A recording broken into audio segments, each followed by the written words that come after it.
Welcome everyone on the Hard Reset Info channel. In this tutorial I'm gonna show you how to switch the inventory visibility in Battlefield 6.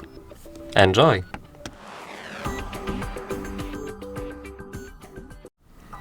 Well, at first you should open the settings by using this gear icon here. Now move to the Gameplay tab and scroll down to the bottom of Infantry settings. Here we have inventory visibility.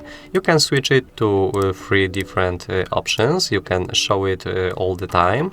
You can show it only when it's active, and you can hide it totally, and you will not see it while playing this game.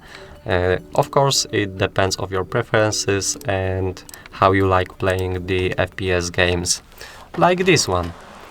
That would be all for this video. Leave a like, comment and subscribe to our YouTube channel. Goodbye!